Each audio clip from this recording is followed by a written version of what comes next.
E o berçário então vai ter a divisão de 0 a 3 e nós vamos continuar aqui no Evangelho de Marcos, dando continuidade aqui no texto expositivo. Nós fechamos o capítulo 5 na semana passada, agora nós vamos entrar no 6.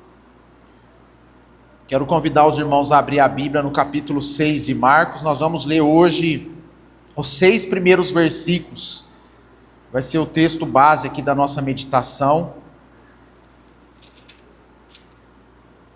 Na semana passada nós falamos aí sobre o drama do sofrimento, né? O sofrimento é algo inevitável, não tem jeito. Ele chega para uma criança de 12 anos e chega para uma mulher que sofria 12 anos também, por conta de uma enfermidade muito difícil.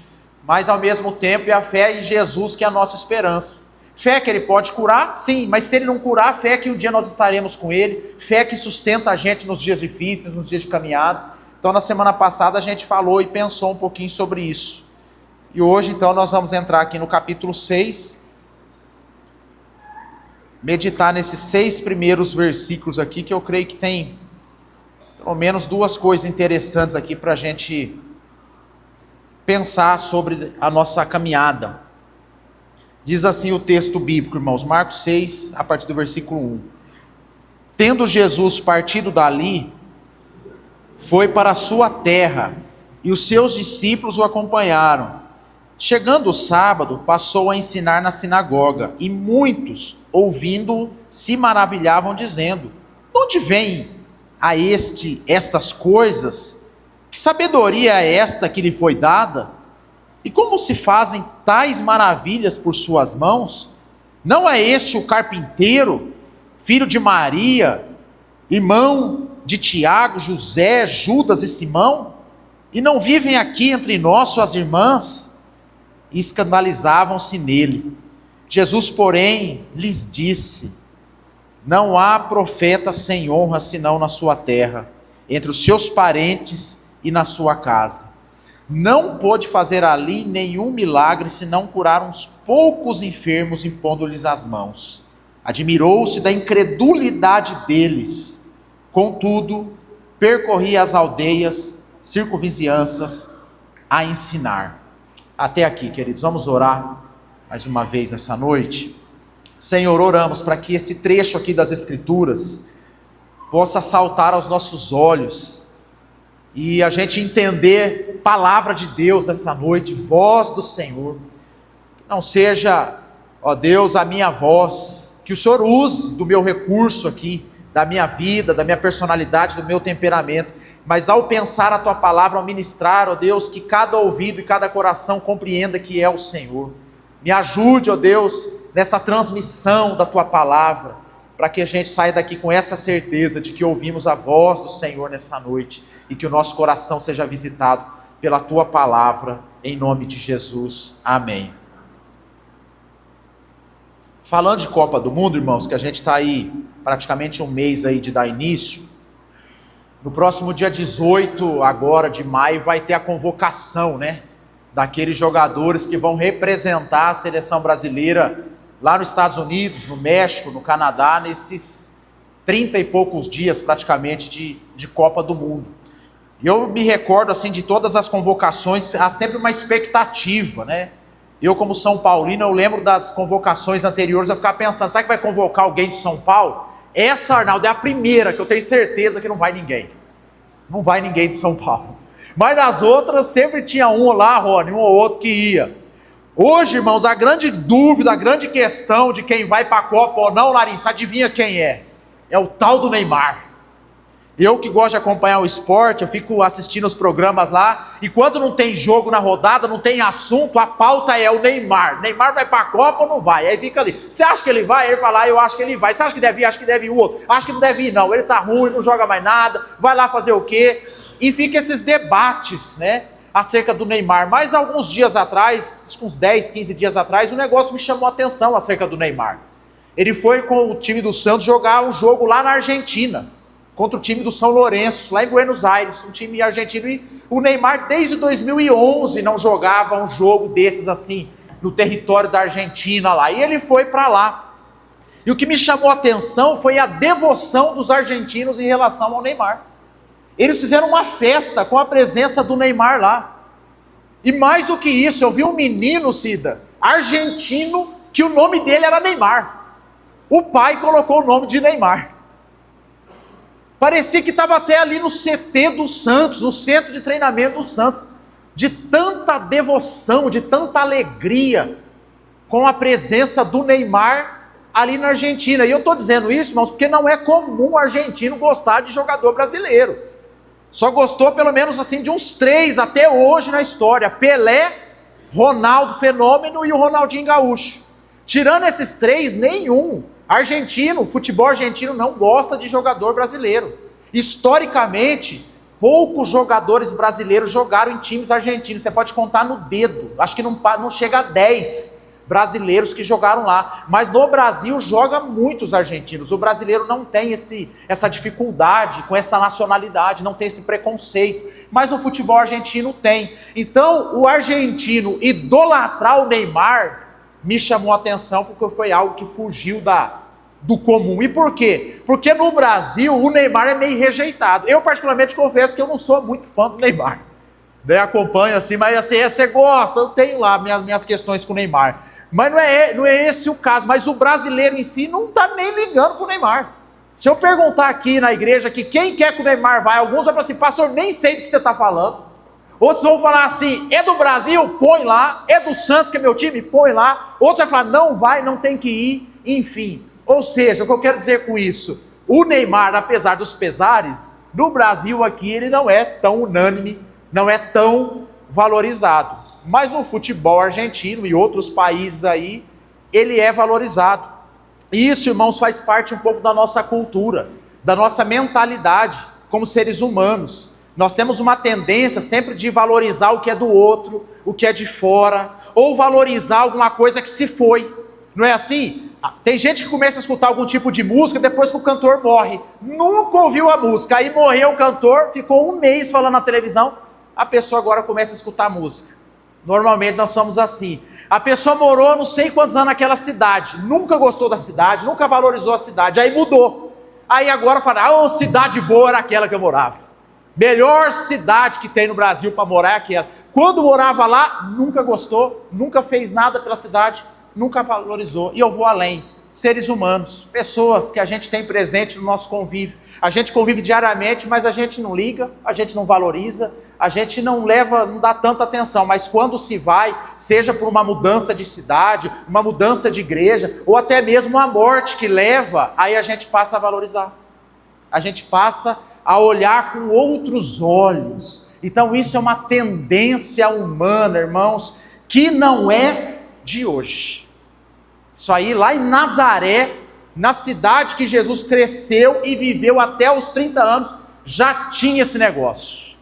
E o texto aqui que nós lemos fala que Jesus não foi muito bem quisto ali nessa cidade. Jesus ele volta para essa cidade talvez depois de alguns meses ou até mesmo um ano após a sua passagem ali, que ele foi praticamente expelido, expulso daquele lugar. Ele volta pensando: agora eu estou com a minha fama, agora eu estou fazendo milagres, muitas pessoas sendo curadas, transformadas, eu vou chegar no meio da minha família, do meu povo, na sinagoga que eu cresci, eu vou chegar lá e as pessoas vão me ouvir, vai dar atenção para a mensagem, para o evangelho, vai valorizar aquilo que eu estou ensinando. Mas o que aconteceu? O oposto. E o filho da Maria, que provavelmente José já tinha morrido aqui, senão eles iam falar: o filho do Zé? Esse aí não é o filho do Zé lá que ficava lá correndo atrás de madeira, lá mexendo umas coisas lá? É isso aí. Está aí falando agora? Está aí fazendo milagre? É o filho da Maria, não é o irmão da turma aí, do Judas, do Tiago, desse pessoal, desses meninos que a gente viu crescer aqui com o pé cheio de barro? É isso aí, agora está falando de Deus, falando que é Jesus curando pessoas? Que negócio é esse? Que mensagem é essa? Que sujeito é esse? Jesus rejeitado, dentro da sua própria casa, no seu vilarejo, na sua cidade. E Nazaré, talvez, Isaac, ele foi valorizado só depois que ele morreu e ressuscitou, porque o Tiago aqui, o irmão de Jesus, ele entra na história praticamente após a morte e a ressurreição de Cristo. É aquela ideia de você valorizar depois que perdeu. depois que foi. Eu fico pensando, esses irmãos Jesus, depois da conversão, falaram assim, nós vivemos com esse rapaz 30 anos dentro da nossa casa e a gente não estava nem aí. Não valorizamos. E aí esse texto aqui, irmãos, ele faz um contraponto com o texto anterior que nós estudamos na semana passada. Se num lugar havia gente com fé, ao ponto de Jesus falar assim, a tua fé te salvou, a tua fé te curou, aqui faltou foi fé. Aqui o que reinou foi o quê? A incredulidade. É sobre esse o assunto, irmãos, o texto, o tema da mensagem, o perigo da incredulidade. E a gente precisa entender o que significa isso, porque a gente acha que o incrédulo é aquele que fala assim, eu estou na rua, eu não creio em Deus. Não é isso. A gente acha que o incrédulo é aquela pessoa assim, que lá do seu serviço, que fala assim, eu sou ateu, eu não creio em Jesus. Você acha que o incrédulo se resume a essa pessoa? Jesus vai chamar esse povo aqui de incrédulos. Jesus fica assustado com a incredulidade de gente que estava dentro da sinagoga, de gente que tinha o pergaminho do Antigo Testamento na mão, de gente que tinha a palavra, talvez ele já desde os 13 anos, decorada. E essas pessoas, Jesus fala assim, vocês são incrédulos. Me admira a incredulidade de vocês. Então Jesus não está falando do ateísmo aqui. Jesus não está tratando de gente que não crê em Deus. Jesus não está falando de gente que quer viver uma vida longe do templo, regada a bebidas, drogas, danças, festas, e se Jesus entrar na minha vida, ele estraga esse planejamento que eu tenho. Não, Jesus não está tratando dessa gente anti-religião. Jesus está falando de gente que estava esperando o Messias. De gente que provavelmente todo sábado estava no culto, estava no templo. E aí, irmãos, por isso que o tema é o perigo com a incredulidade, que talvez ela pode nos pegar em algum momento da nossa história, da nossa vida. E aqui, irmãos, sendo bem breve e prático dentro desse texto, nós precisamos tomar alguns cuidados para que a gente não caia nessa cilada, Isaac, da incredulidade. O primeiro cuidado, irmãos, que a gente precisa tomar é para a gente não acabar tendo uma espiritualidade seletiva, cair numa espiritualidade seletiva. Quando Jesus vai lá na sinagoga ensinar, e eles veem que Jesus voltou e vem com a fama toda, qual que é o questionamento deles no versículo 3? Não é este o carpinteiro? O irmão de Tiago? O irmão de José? De Judas? As irmãs dele não vivem aqui? O que significa essa indagação desses homens fazendo referência à profissão de Jesus, à sua família, para dizer assim, mas não é aquele, como diz a turma, o simprão de tudo? Não é aquele menino que a gente viu crescendo, não é aquele lá, porque Nazaré, irmão, só abrindo um parênteses, era uma região bem pobre. Era uma região pobre ali do norte da Galileia, ali do norte de Israel. Então ali, lembra do Natanael que ele fala assim, mas será que de lá pode vir alguma coisa boa? Então quando esses homens, doutores da lei, faz menção de que não é este o carpinteiro, eles estão dizendo assim, ele não tem capacidade para estar fazendo isso. Nós queremos o rabi fulano de tal. Nós queremos uma espiritualidade do meu jeitinho. Nós queremos uma espiritualidade dentro da minha tradição. Nós queremos uma espiritualidade dentro do meu temperamento. Nós queremos uma espiritualidade que enquadra com aquilo que eu gosto. E quando a gente cai nessa armadilha, a palavra de Deus vai chamar a gente de incrédulo. Porque muitas vezes a gente cai numa seletividade, irmãos. Graças a Deus aqui não tem esse negócio, mas em outras igrejas tem. Quando o pastor sai de férias, alguns irmãos mandam um zap assim para algum presbítero, ou para algum irmão, ou para o próprio pastor, e falam assim, pastor, quem que vai pregar no seu lugar? Aí o pastor fala assim, é o irmão Zé das Quantas. Sabe o que o irmão faz? Some na fumaça. Porque ele fala, irmãozinho, lá nem vou. Aí, para treinar, porque eu vim do contexto assim lá em Limeira. Aí para não ter esse contexto aqui, André, lembra que eu saí de férias no sigilo. Os irmãos iam saber que eu estava de férias quando alguém subia aqui e falava, o pastor não está aqui que ele está de férias. Por que eu fazia isso, irmãos? Porque já teve, pastor Alexandre, pessoas que me procuraram e falaram assim, pastor, mas quem que vai pregar? Fulano, então nem vou. Eu já ouvi isso aqui. Sabe o que é isso, irmãos? Uma espiritualidade seletiva. É a mulher que está falando lá, também não vou ouvir, porque eu sou presbiteriano, só vou escutar homem falando. Quem que é a professora lá? É mulher ou homem? Quem que está dando aula para os meus filhos? É a irmã fulano ou é a irmã cicrano? Vamos falar a verdade, irmão? Espiritualidade seletiva. Não é o carpinteiro? Esse aí não é o Zé Maluco que estava ali até ontem? E essa palavra, irmãos, é muito oportuna no meio presbiteriano. Que em alguns sentidos, irmãos, alguns contextos aí, talvez não o nosso, a gente é um pouco mais cabeça aberta, mas existe algum contexto que chega a beirar a seita. De tão fechado, em que sentido que eu estou dizendo assim? Se é alguém que veio do ramo pentecostal, eu não escuto nem um bom dia. Ele não tem nada a dizer para mim. Se é alguém que é de uma outra denominação, como por exemplo Batista, é meu primo, eles falam que é os primos, mas não tem nada a me ensinar.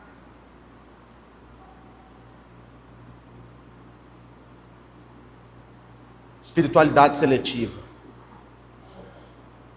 Não é o caso dessa igreja, pelo menos de púlpito aqui, irmãos, que aqui, 8 anos que vai fazer que eu estou aqui, já vi muita gente de vários cantos aí pregando, mulher, homem, gente metodista, gente de comunidade, gente da Batista, inclusive uma boa palavra da irmã ontem aqui, que veio da Batista. Mas existe alguns lugares, irmãos, que beira a seita. Isso quando entra nos debates teológicos. Arminiano ou calvinista? Se é arminiano, eu não dou nem bom dia. Graças a Deus, irmão, eu não entro nessa aí. Deus me libertou desses negócios. Mas tem gente que é assim, irmãos,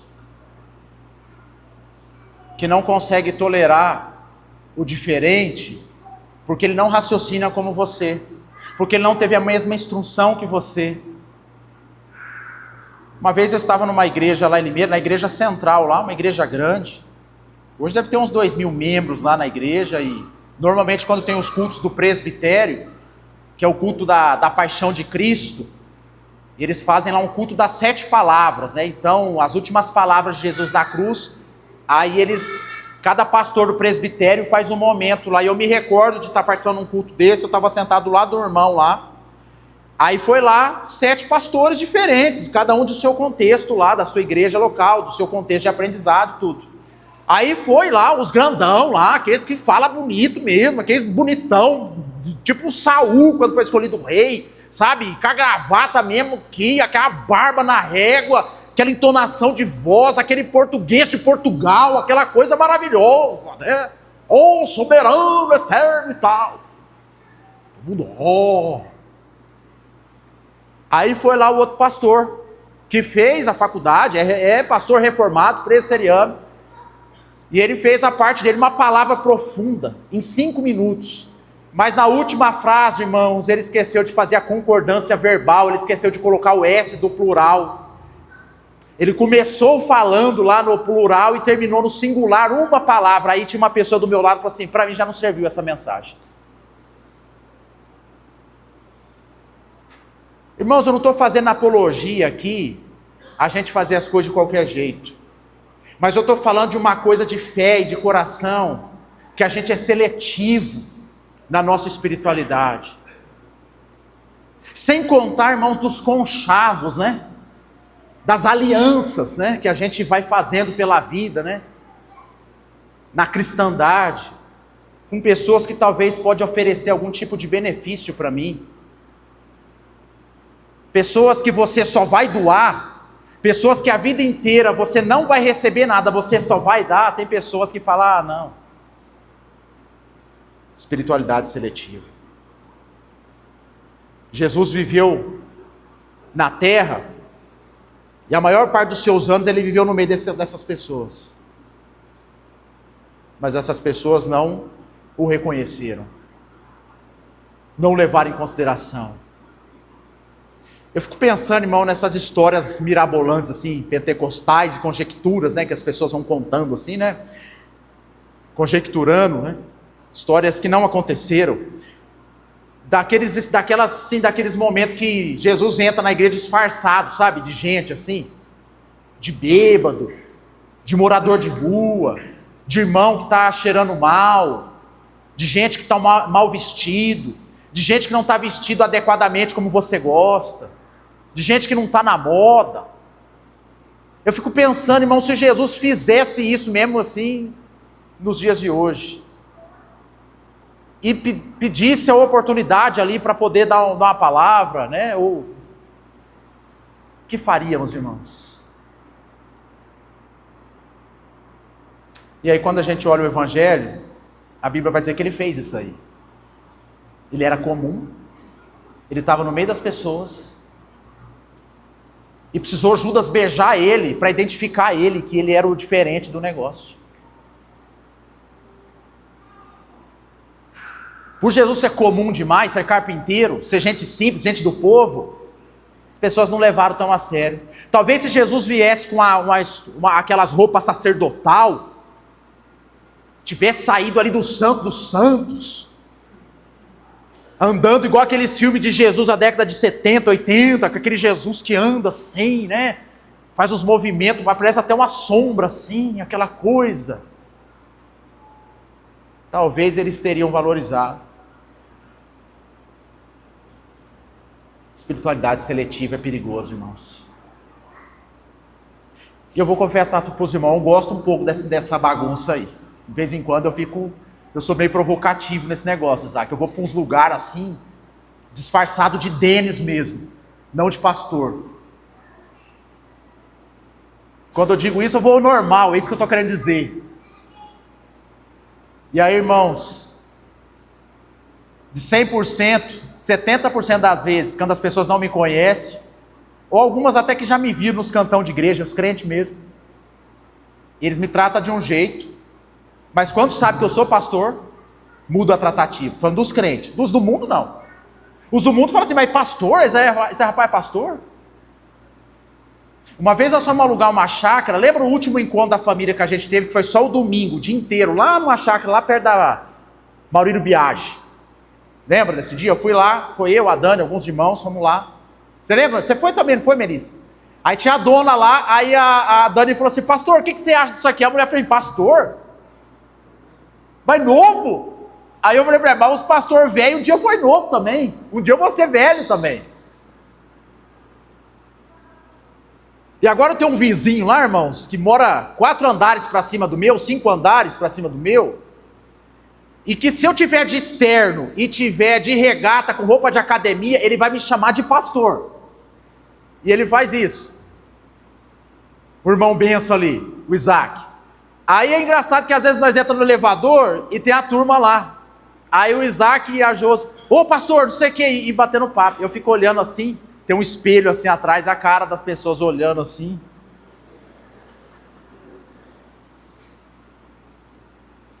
Eu gosto disso aí, tá, irmãos? Não é um discurso de autocomiseração. Por que eu gosto? Porque eu sei quem eu sou. Jesus também não ficou chateadinho no sentido assim, ai, não vou salvar ninguém dessa cidade. Ele foi pregar o evangelho. Mas nós precisamos tomar cuidado, irmãos, com o nosso olhar. Porque às vezes a gente é seletivo nas nossas observações. Talvez não ao ponto assim como esses homens, né, de questionar tanto assim. Mas às vezes de pessoas simples que passam pela sua vida que você acha que não pode ser uma bênção. Talvez alguém que limpa a sua casa, que você acha que é só mais uma empregada, uma serva, é assim que você trata, e assim, essa pessoa não pode ser uma bênção na minha vida. Hoje é dia das mães, eu vendo algumas páginas assim do Instagram, de gente que posta coisa de dia das mães, eu vi uma de um cantor famoso lá, que ele postou assim, acho que umas 4, 5 mulheres ele colocou Feliz Dia das Mães. Lógico que não são as 4 que são mãe dele, mas uma era a esposa, que era a mãe dos filhos, outra era a mãe mesmo, biológica, uma era a mãe religiosa, da religião que ele segue lá, e a outra provavelmente era a mulher que cuidou dele, a empregada da casa. E ele é um artista famoso, ele chama de mãe. E ele escreve um textinho falando dela, aquilo que eu acredito como ser humano, a visão que tem de mundo, como eu enxergo a humanidade das pessoas, eu aprendi com você. Não foi com a mãe de sangue, mas foi com a mulher que estava servindo dentro do lar. E às vezes, irmãos, a gente perde tanta bênção na nossa vida, perde tanta palavra de Deus no nosso coração, por causa desse olhar separatista, bairrista, que segrega as pessoas, porque não é do nosso jeito, porque se não fizer do jeito que eu gosto, não funciona. Espiritualidade, irmãos, seletiva. Se Jesus talvez não fosse o filho do Zé e da Maria, não fosse o carpinteiro, se Jesus morasse e ficasse em Belém quando nasceu e crescesse na região da Judéia, no meio da turma da religião, no berço ali da fé, e ele chegasse em Nazaré para dar uma palavra na sinagoga como um rabino daquela época, talvez esticaria um tapete vermelho para ele. Mas como ele era popular, como ele era comum, como ele era do povo, como ele era gente como a gente, como ele trabalhou, como ele lidou com as pessoas, ele era simples. Esse homem aí não é o carpinteiro? Não é o irmão do Tiago, do Judas?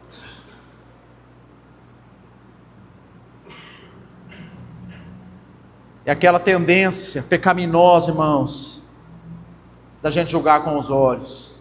E a Bíblia é antiga nesse negócio já de ensinar isso, hein? Quando o rei Saul foi rejeitado, irmãos, Deus escolheu Davi. Mas Deus faz a escolha, todo o protocolo por meios humanos. Ele levanta lá o profeta Samuel para lá ungir o Davi. E a Bíblia vai dizer, o texto bíblico vai dizer que vai chamando os filhos de Jessé lá, vai indo um por um, e os caras eram de guerra. Abrindo um parênteses, tem uma série muito legal na Prime Video aí, chama Casa de Davi, que trata um pouco disso. E mostra um pouco do perfil dos irmãos de Davi, gente do exército, gente bom para liderar, gente bom para ser rei, não é pastor de ovelha que fica tocando música nas montanhas, fazendo poesia. Samuel, que escolheu Saul, pensa, deve ser um irmão desses que é bom de braço, braçal, cara de rei, barba de rei. Vai entrando, não é esse, qual que é? Tem mais um, chama lá. Qual que é a palavra de Deus para Samuel? Você vê como o homem vê. Espiritualidade seletiva, mas não como Deus vê.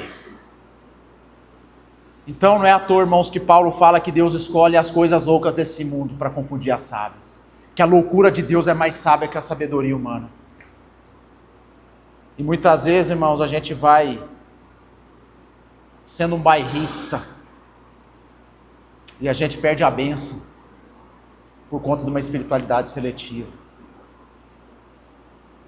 por conta de um S que faltou no final da frase, por conta de uma gravata que não estava alinhada, por conta de uma retórica que não é aquela que você está acostumada, que você cresceu ouvindo, por conta de um estilo que você nunca viu, por conta de uma forma que você nunca viu, lidou, mas como você é pragmático, a sua zona de conforto, ela acaba pautando a sua espiritualidade. Então é melhor fazer, pastor, do jeito que eu já gosto e sei fazer. Desse jeito não. Toma cuidado, irmãos. E eu temo isso, sabe, irmãos, para um dia eu não lutar contra Deus. Um dia eu não ser pedra de tropeço no caminho do Senhor. Um dia eu não ser alguém que está lá lutando contra o Senhor, por conta do meu olhar seletivo. E eu já falei aqui algumas vezes para os irmãos que eu gosto quando eu venho às vezes numa reunião da SAF, ou uma reunião de outro ministério, que os irmãos dentro do grupo são levantados para trazer uma palavra, para trazer uma devocional ali. E ali eu sento, irmãos, para ouvir, que eu falo assim, Deus vai falar. E como que eu sei que Deus vai falar, irmãos? Às vezes nem a pessoa tem essa dimensão. Pensa, pastor, Deus não falou não, eu fiquei aqui, ó. Você acha que Deus falou? Sabe por que eu sei que Deus falou, irmão? Porque quando um irmão é levantado no meio da multidão para trazer uma palavra, você tem que avisar esse irmão 3 meses antes, não é assim? Esse irmão não dorme 3 meses. Esse irmão lê e relê a Bíblia 3 meses. Esse irmão ora, esse irmão liga para o pastor e fala, pastor, é melhor não. E aí quando o irmão chega lá para fazer o serviço, ele está com tanto temor no coração, que o nervosismo dele, o português talvez atropelado, não vai ser empecilho nem pedra de tropeço para Deus falar, porque tem um coração que teme ao Senhor ali, ainda que tenha uma abordagem simples, ainda que é um irmão que não tem um título dentro dessa igreja, mas é alguém que Deus pode usar, e pode oferecer algo espiritual para cada um de nós. Então, irmãos, toma cuidado, para a gente não ser considerado incrédulo, e a gente desprezar a Deus, que às vezes está do nosso lado, e a gente está esperando que seja feita do nosso jeito, porque eles queriam que fosse o jeitinho deles aqui, do jeitinho da sinagoga, do jeitinho que tem que ser o rabi. Agora esse aqui que teve formação de carpinteiro, esse aqui não. Por fim, queridos, em segundo lugar, qual é outro cuidado que a gente precisa tomar? A gente precisa tomar cuidado, irmãos, para a gente não limitar o agir de Deus por conta da nossa incredulidade. O texto vai dizer que não pôde fazer ali nenhum milagre, no versículo 5, senão curar uns poucos enfermos e pondo-lhe as mãos. Termina o texto dizendo, admirou-se da incredulidade deles, contudo, percorria as aldeias circunvizinhanças a ensinar. Sabe o que Jesus fez? Tinha uma mulher que estava com fluxo de sangue, ela teve fé e ela foi salva, mas aqui o povo é incrédulo, não tem bênção, não tem milagre, então eu vou para a circunvizinhança. E às vezes, irmãos, uma igreja experimenta de uma frieza, de uma falta de avivamento, de uma frieza espiritual no coração, na alma, na família, por conta de incredulidade. Às vezes do lado ali, ó, na igrejinha do Zé das Quantas, que está ele agora, mais 5 pessoas lá, ele, o microfone, uma caixa ali, irmão. Deus está curando gente, tirando um bêbado do boteco, tirando um agressor, transformando o coração dele, restaurando uma família. E às vezes, irmãos, a gente está aqui, entra ano, passa ano, 20, 50 anos, a pessoa é a mesma. Não há sinal de Deus, não há graça, não há conversão, não há salvação. Por quê? Porque a nossa fé não salva, a nossa fé põe para fora. Jesus disse isso aqui, ele saiu de lá, não fez, não é que ele não tinha poder para fazer, irmãos, é porque a bênção, o milagre, a transformação, ela tem essa conexão com a fé. Mas de um povo que o rejeita, ele não ia jogar a pérola aos porcos, ele ia alimentar quem tem sede. E às vezes, irmãos, eu tenho umas experiências assim com Deus, e assim, eu sou um pecador miserável, às vezes eu tenho meus dilemas assim pessoais, sabe, as minhas dúvidas, as minhas crises também com algumas coisas do ministério, de alguns convites, de alguns lugares que eu vou pregar. Aí eu penso assim, eu vou lá porque eu já combinei com o irmão, então eu vou lá pregar lá. Aí eu vou lá, irmãos, num ambiente que não tem nada de cristão, num ambiente hostil, e prego a palavra, irmão. Quando eu acabo, aqueles irmãos falam assim, Deus falou, eu estava agora orando aqui, e você foi a resposta de Deus. E eu não fui com essa proposta, irmãos, de ser resposta de Deus. Eu fui talvez com a minha espiritualidade seletiva ali naquele lugar, mas havia um povo com sede, um povo com fé, um povo carente. Quando eu li a Bíblia, eu li o versículo, eu disse, boa noite, irmãos, o coração abre, porque tem gente querendo, tem gente que está levando a sério aquele negócio. Uma sexta-feira por mês eu prego lá com os moradores de rua lá no centro, e a última sexta que eu fui lá pregar, eu tive essa experiência, fui lá, preguei. E sabe aquele negócio que a gente tem aqui na igreja, que eu fico na porta com os irmãos, pastor, e essa palavra, não sei o que e tal, aquele bate-papo da palavra ali. um pós-palavra, eu tive com um morador de rua. Eles paravam para falar mais, vem mais. E às vezes, em alguns lugares, a gente é igual o Neymar. Nós não valoriza, eu não quero. Eu já fui em lugar pregar ali, que falou assim, tem um pastor aí, dá a palavra aí, uns 10 minutinhos para ele aí, vai rapidinho aí. Uma vez eu fui pregar num lugar, era para pregar rápido, tipo assim, me deram 20 minutos. Aí no meio do negócio lá, falou assim, você só tem 10. Eu falei, eu prego em 5. Se quiser eu também nem prego, eu só canto também. Olha lá. Sou cantor, mas quer que eu canto? Danço. Piada. Não quer a palavra, ué? Mas aonde tem sede, irmãos, aonde tem um coração que quer, Deus opera. Por isso, Alice, no mesmo ambiente de igreja assim, a gente deve estar aqui uns 80, 100 pessoas quase. Algumas saem daqui falando assim, Deus falou. E outra sai assim, tinha nada de Deus essa noite. Uma sai daqui, eu fui curado. Outra fala assim, não passou nem perto de mim.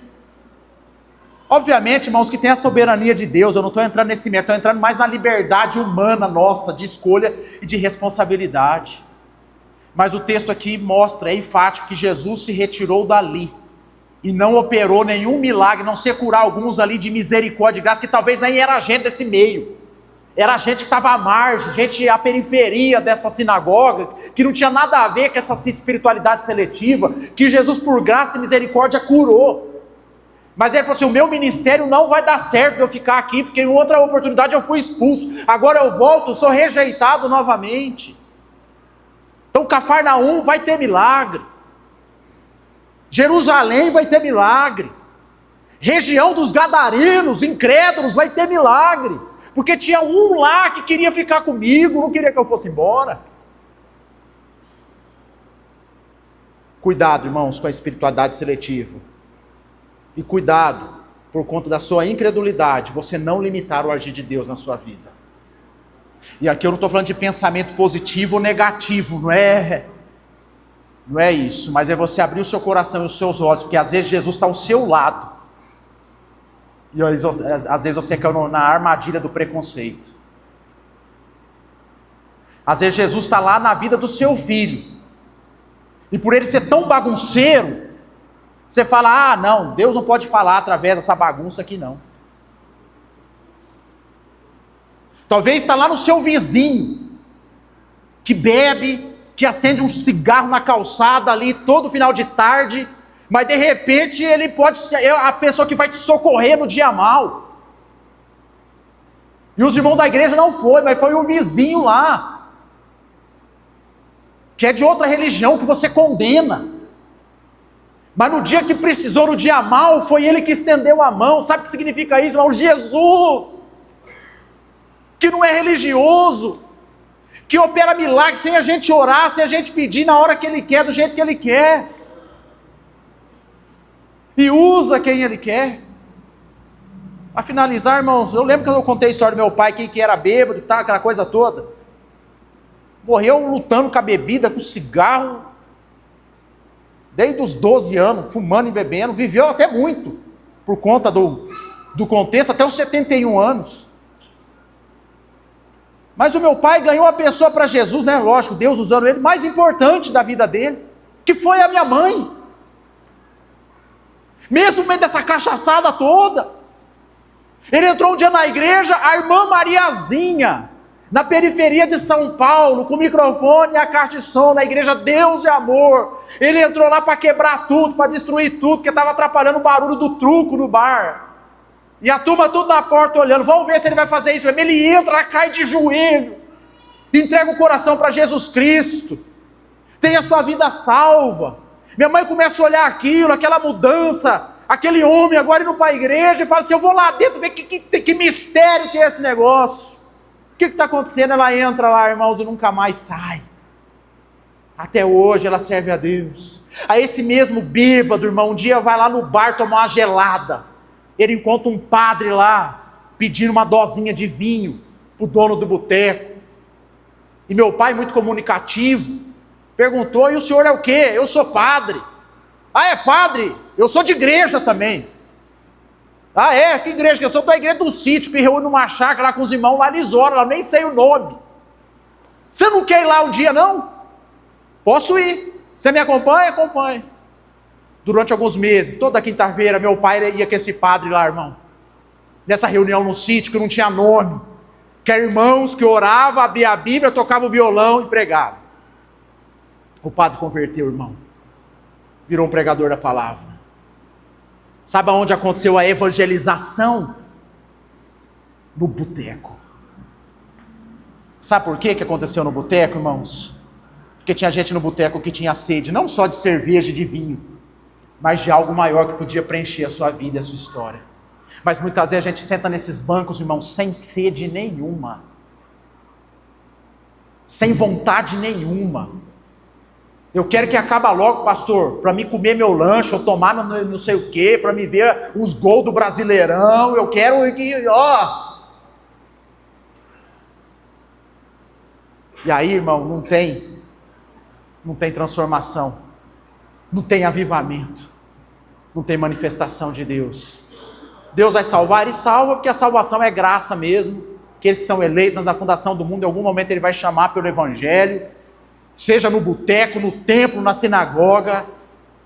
Mas o avivamento, Melissa, o mover de Deus, o arrependimento genuíno de pecado, irmão, isso aí é onde tem gente que crê, gente que não é incrédulo, gente que tem sede de Deus, gente que não rejeita ainda que este é um carpinteiro, ainda que esse não é do seu contexto, não fez parte do seu convívio, não pensa como você, torce para outro time, vota no outro candidato, frequenta outro lugar que você não gosta, fala diferente de você, se movimenta diferente de você.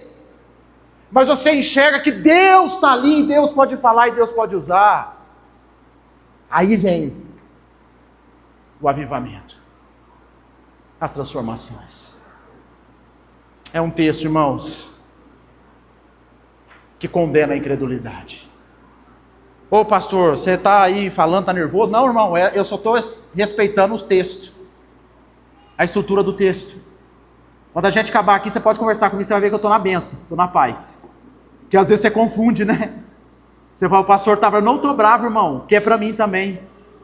Eu uso a retórica, a oratória, respeitando o tema do texto. Quando o texto é amoroso, é bonzinho, Jesus fez cafuné, irmão, nós vamos ficar aqui fazendo cafuné a noite inteira. Ah, bonitinho lá. É que eu acho que Marcos não tem o do chicote. Tem, André, do chicote que Jesus chega... Então nós não vamos ter o texto do chicote de Jesus, irmão. Por que eu estou falando isso? Que às vezes você pode confundir e perder uma palavra do seu coração, porque eu estou falando de forma agressiva, na minha retórica, e você pode confundir as coisas. Eu só estou respeitando a estrutura temática do texto, que é um texto provocativo, uma indagação de Jesus acerca da espiritualidade seletiva, da incredulidade, que Deus pode usar, irmão, qualquer pessoa.